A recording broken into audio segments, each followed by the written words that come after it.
Hello, everyone. Welcome to the Construction Record Podcast. I'm digital media editor Warren Frey, and with me today I have. John Tenpenny, editor of Renew Canada magazine. And as we did last year, we're going to do sort of a preview of your upcoming magazine where you talk about the top infrastructure projects of the year. And, there's no better way to do this than you just tell me. Go ahead and tell me some of the highlights that are coming our way. So early in the new year, we'll be releasing our 18th annual Top 100 Projects Report, which is the top 100 public infrastructure projects by project value. Mm-hmm. This year, we're getting close to a milestone. The total 100 reached $292 billion, which is up almost 20 million over last year. So we're sort of approaching that milestone of $300 billion. So, and that was driven largely by 50 new projects on the list that came in at about $20 billion total. I would assume some of this is kind of the knock-on effect of during the pandemic, which is now a couple of years ago when this happened. People were like, we need more and better infrastructure for health. So I would assume health is one of the big drivers. Yes, actually, yeah. Healthcare, 19 healthcare projects. That's the largest single section of projects on the list. And of the 50 new projects, things like the South Niagara Hospital, Ontario, and the new Surrey Hospital and BC Cancer Center are a couple of the big projects that are new on this list that have bumped that number up.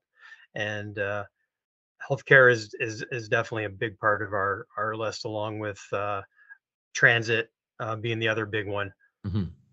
And I also noticed transportation on your list of big projects. Where does that fit in, given that also there's hydroelectric, which sort of is we're trying to get electric cars on the roads, so there's hydroelectric, but at the same time we're building more transportation for more stuff. So how does that all shake out?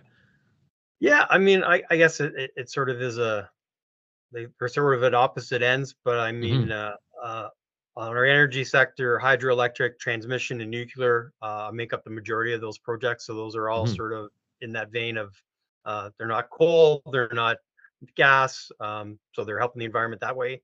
Right. Highway and transportation projects are just have constantly been a big part of our list. And a lot of them are upgrades and improvements. And some of them, the Fraser River Tunnel crossing is a big one that's on our list, and that's a massive project going on in Vancouver. And then most of them are just highways. Now Ontario 413 is not on the list yet because that one is still stuck in limbo, but I'm sure it'll be on our list in the coming years. And transit, as I mentioned, is a huge part. Is that part of the transportation category? Yeah, over a quarter of the projects on the list, 26 are in the transit. So LRT, rail, subway, BRT, and of course, a lot of those are in the GTA. Things like the Ontario line, the Eglinton Crosstown, which we're hoping will be off the list by next year. One would think, yeah. But right now they're looking at a 2024, I think, completion date. Like Ontario line, here Ontario, Finch West LRT. Those are some of the really big projects that are on our list. Montreal Blue Line Extension is probably the other biggest transit project in the country. Along with the Surrey Langley SkyTrain out in BC. Now, how does stuff like Site C is getting close to done, and Coastal GasLink is very close to done if it isn't done already? Like some of these big projects are kind of winding down. I don't know if winding down is the right term because they're so huge, but you know what I'm saying. Like they're near their completion date. So how does that affect the list one way or the other? Yeah, Site C is winding down, but it's such a big project. Even the wind down takes a while. Right. I think currently it's scheduled to be completed sometime in 2025. So there's still a couple years left. That'll be a really big project coming off the list. But you know what? Every year, when I look at particularly the big markets, Ontario and BC, Infrastructure Ontario and Infrastructure BC have a very large pipeline of projects that are in design stage or pre-procurement. So there's quite a number of large projects in the pipeline that I think will be coming online in the next 2 to 3, 5 years. So I don't think we're ever gonna have a problem of finding 100 projects. And like I said, every year that we've done this, the number has gone up. Hmm. and I think that'll continue in the coming years. And there's a list of the top projects. Ontario, no surprise, because it's the most populous province, has the most. But were there any actual, not maybe not surprises, but like interesting data points you saw in terms of other provinces going up or down, or even Ontario going up Um, or down? Ontario, I think I think it went down by one, I think, Hmm. but it stayed relatively even. BC ticked a little, Quebec lost a few, but that was mostly, I think there were a few hydroelectric projects that were completed this year. Alberta stayed relatively stable.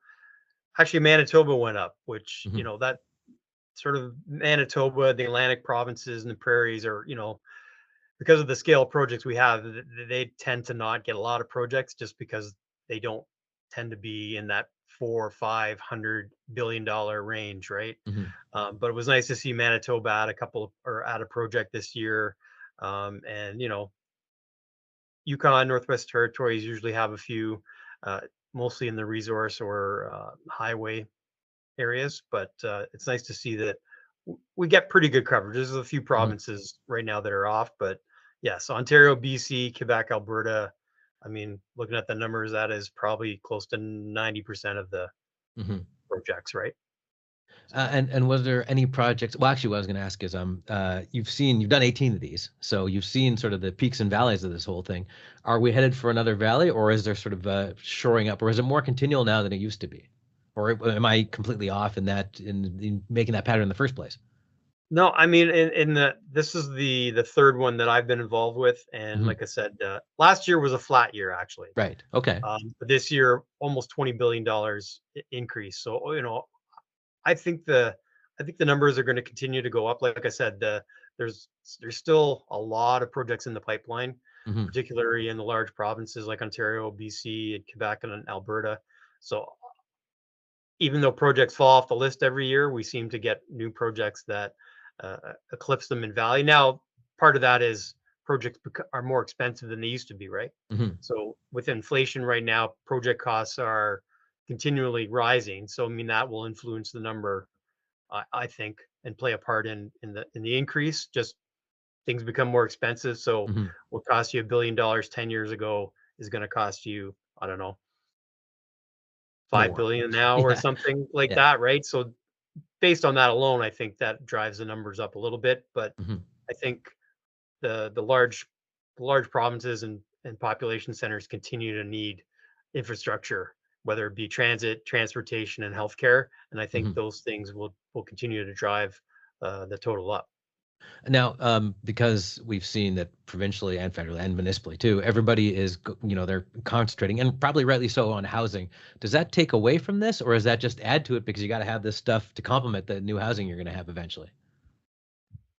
I think there's a role to play that housing plays in requiring more healthcare, more Hmm. transit, and transportation.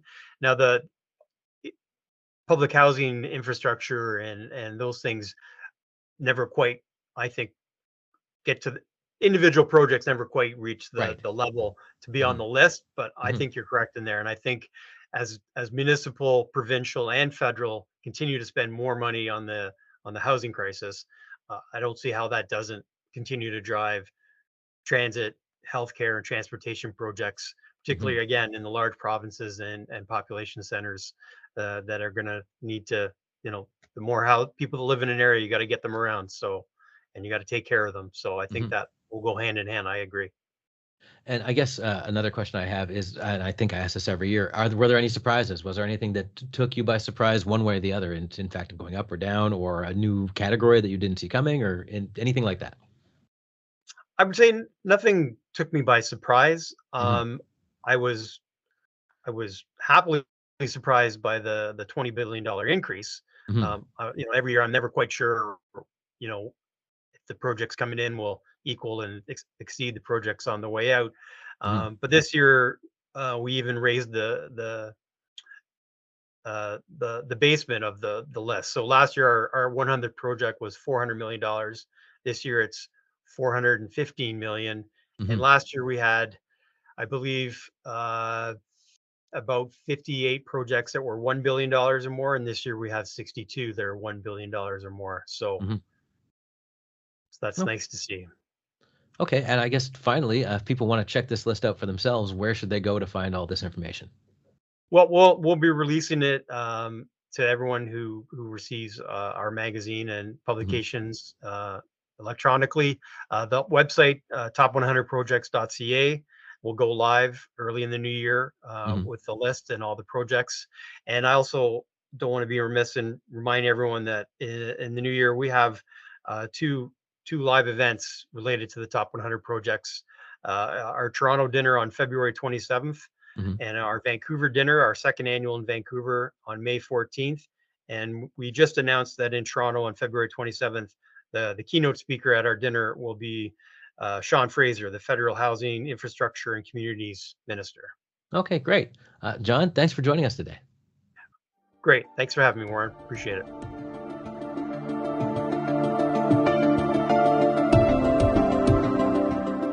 If you'd like to hear other episodes of the Construction Record Podcast, you can listen to us on Spotify, Apple Music, and Amazon Music, as well as on the Daily Commercial News and Journal of Commerce websites. Thanks for listening.